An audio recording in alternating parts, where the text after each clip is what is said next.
مزاروں پہ جا کے جھکنا، قبروں کو چومنا جائز ہے یا ناجائز؟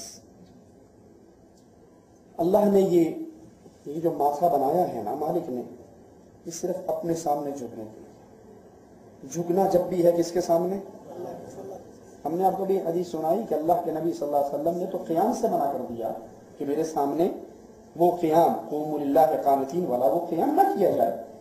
تو رکوع کرنا، وارکعوا مع الراکعین، رکوع کرو رکوع کرنے والوں کے ساتھ۔ یہ رکوع کرنا عبادت ہے۔ اگر کوئی اللہ کے سامنے، اللہ کی مسجد میں آتا ہے، نماز پڑھتا ہے، نمازیوں کے ساتھ رکوع کرتا ہے، یہ رکوع کر رہا ہے اللہ کے لیے، اللہ کی عبادت ہے۔ اور اگر کوئی قبر پہ جا کے رکوع کرتا ہے، وہ اس قبر والے کی عبادت ہے، وہ اس قبر والے کو پوج رہا ہے، اس قبر کو چوم رہا ہے۔ تو اس کا چومنا بھی یاد کر لیجئے۔ عمر ابن خطاب رضی اللہ عنہ وارضاہ حجر اسود کے سامنے آتے ہیں، حجر اسود کو چومنے لگتے ہیں، پھر ایک تاریخی جملہ کہتے ہیں، اے حجر اسود میں جانتا ہوں انک حجر، تو پتھر ہے، تیرے ہاتھ میں نفع نقصان نہیں ہے، چومتا کیوں ہوں؟ میں نے امام کائنات محمد کریم کو چومتے ہوئے دیکھا تھا صلی اللہ علیہ وسلم۔ یہ قبر پرستی ہے، قبروں پہ جھکنا، قبروں کو چومنا، قبروں کا طواف کرنا، قبروں کو عرق گلاب سے غسل دینا، قبروں پہ چادریں چڑھانا، قبروں پہ پھول چڑھانا، قبروں پہ دیے جلانا، قبر والے مردے سے مانگنا، اس کے سامنے رونا پکارنا، یہ تمام اعمال عبادت ہیں۔ یہ کرنے والا مشرک ہے۔ اگر چادر چڑھانے والا کیوں چڑھاتا ہے، پھول دینے والا کیوں دیتا ہے؟ اس نیت سے کہ یہ ہم سے راضی ہو جائے گا۔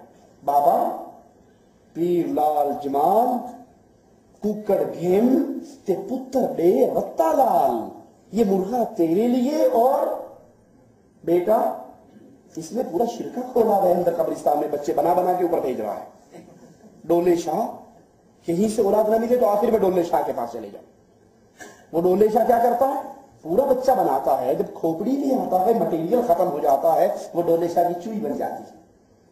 اور اس کی اصل کہانی کیا ہے کہ جو ظالم مشرک قبروں پہ جا کر یہ کہتے ہیں کہ پہلا بچہ پیر کے نام کریں گے، جب وہ اپنے پہلے معصوم کو بابے کے نام پہ وقف کر کے جاتے ہیں، تو یہ دین کے دشمن، عزتوں کے اور مال کے دشمن، یہ لوہے کی چھوٹی سی ٹوپی اس معصوم کے سر پہ چڑھا دیتے ہیں، خول لوہے کا، اس کا پورا جسم پروان کر چڑھتا ہے لیکن اس کا سر وہیں پہ رک جاتا ہے۔ بڑے ہو کر وہ دربار کے چندہ مانگنے کے لیے کام آتا ہے۔ تو یہ اعمال یہود و نصارہ کے اعمال ہیں۔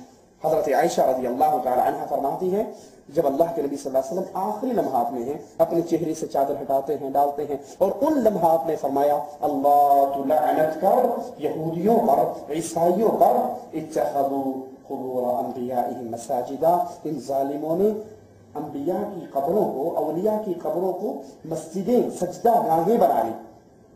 یہ کام تو مسجدوں میں اللہ کے سامنے ہوتا ہے جو ان مردوں کے سامنے کیا جاتا ہے۔ اور اگر غور بھی کریں ان کے اس عقیدے پر کہ یہ ہمیں دیتے ہیں، یہ سب کچھ کر سکتے ہیں، تو ایک چھوٹا سا سوال، بستر پہ لیٹتے ہوئے رات کو غور کرنا، جب یہ بابا جی مرے تھے، یہ بابا جی حضرت علی ہوں، یہ بابا جی عبد القادر جیلانی ہوں، یہ بابا جی عراق والے ہوں، کوفے والے ہوں، بغداد والے ہوں، دلی والے ہوں، اجمیر والے ہوں، لاہور والے ہوں، کوئی بھی ہوں، جب یہ مرے تھے اس کا استنجا کس نے کروایا تھا؟ خود کر کے آ کے لیٹ گیا تھا یا زندوں نے چار میں مل کے کروایا تھا؟ سوچیے اللہ کے لیے، عقل بہت بڑی چیز ہے، استعمال کیجیے۔ اس نے اپنے کپڑے خود ہی اتار دیے تھے یا لوگوں نے کاٹ کے اتارے تھے؟ اس نے اپنا غسل خود ہی کر لیا تھا یا لوگوں نے کروایا تھا؟ اس نے اپنی جنازے کی نماز خود ہی پڑھ لی تھی یا لوگوں نے پڑھی تھی؟ یہ خود چل کر قبرستان کیا تھا یا لوگوں کے کندھوں پہ سوار ہو کر گیا تھا؟ اس کو کھودی ہوئی قبر کے پاس چارپائی اس کے لا کے رکھ دی گئی تھی، یہ چھلانگ مار کے خود ہی اندر چلا گیا تھا، یا پکڑنا بھائی ایک نے ادھر سے کپڑا پکڑا ہے، ادھر سے پکڑا ہے، مردے کو اتار رہے ہیں؟ یہ کس کو اتار رہے؟ غوث اعظم کو؟ یہ کس کو اتار رہے؟ مشکل کشا کو؟ یہ کس کو اتار رہے؟ اولاد دینے والے کو؟ یہ کس کو اتار رہے ہیں جو ایک نظر کرتا تھا اور چلتی ہوئی گاڑی الٹی ہو جاتی تھی کہ دربار میں چندہ ڈال کے نہ جاتی؟ یہ کس کو اتار رہے ہیں؟ جو اس کی 11ویں کا دودھ نہ دیتا اس کی بھینس مار دیتا تھا؟ یہ کس کو اتار رہے ہیں جس کے پاس سارے اختیار ہیں؟ یہ اس کو اتار رہے ہیں جو اس چارپائی سے اتر کر 5 فٹ نیچے خود جا سکتا، پھر مٹی ڈالی جاتی ہے. یہ مٹی خود ڈال لیتا ہے یا لوگ ڈالتے ہیں؟ یہاں تک تو یہ مردہ کتنا بڑا پیر ہو، کتنا بڑا شیخ ہو، یہاں تک یہ مردہ کس کا محتاج؟ بولو، زندوں کا. اب جب یہ نیچے آ گیا، اس کھڈے میں بند ہو گیا، تو کیا خیال ہے اب اس نے بچے دینے کی فیکٹری کہاں سے لگا لی؟ سوچئے اللہ کے لیے. یہ تو محتاج ہے، یہ تو مسکین ہے. اللہ کے لیے فرماتے دعا کرو اس مردے کے لیے، استقامت کے لیے، اس سے سوال جواب ہونے والے ہیں. اور ہم دفنانے کے بعد ساوی چادر پا کے کھلو جاتے ہیں. ہون تک تیرا چنگی کی تھی اگر تو چنگی نہیں، جو منگیے دیندہ نہیں مانگنا. مانگ رہے ہیں اس سے، دے دے داتا، دے دے داتا، آئے ہیں تیرے در پہ تو کچھ لے کے جائیں گے. اچھا، عقل بھی استعمال نہیں کرتے. اگر واقعی یہ عقیدہ ہے کہ یہ اندر پڑا ہوا مردہ کچھ دینے کے قابل ہے تو کم از کم یوں تو نہ مانگو یار، یوں مانگ لو. قبر نیچے ہے نا، ہے اور دینا اس نے ہے اندر سے، اس نے اندر سے دینا ہے تو یوں مانگو. کر دے دے دے، کوئی نہیں دیکھن دیا، کر دے جو کرنا ہے. کوئی مانگتا ہے یوں؟ کوئی یوں مانگتا ہے؟ کتنا بڑے سے بڑا مشرک ہو یوں مانگتا ہے؟ یوں ہی مانگتے ہیں. کیوں؟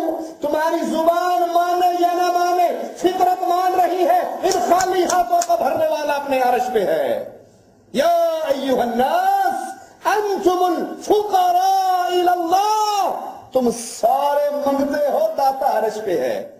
لاہور تیرا داتا ابھی شرک دی حد. کیوں؟ تیرا داتا تھلے فرشاں دے، میرا داتا اتے عرشاں دے. ہم نے تو اس کو داتا مانا ہے جو اپنے عرش پہ ہے. تم نے اس کو داتا مانا ہے جو استنجا نہ کر سکا، جو غسل نہ کر سکا، جو کفن نہ پہن سکا، جو جنازے کی نماز نہ پڑھ سکا، جو اپنی قبر کے اوپر چل کر پہنچ نہ سکا، اندر لیٹ نہ سکا، روٹی بوڑھی کو چپ نہ کرا سکا، معصوم یتیموں کو چپ نہ کرا سکا، عدت گزار کے اس کی بیوی کسی اور کے بستر کی زینت بن گئی اس کو نہ روک سکا. تو یہ تمہاری حفاظت بھی اللہ ایسے شرکیہ عقائد سے ہم سب کو محفوظ رکھے. ایک شخص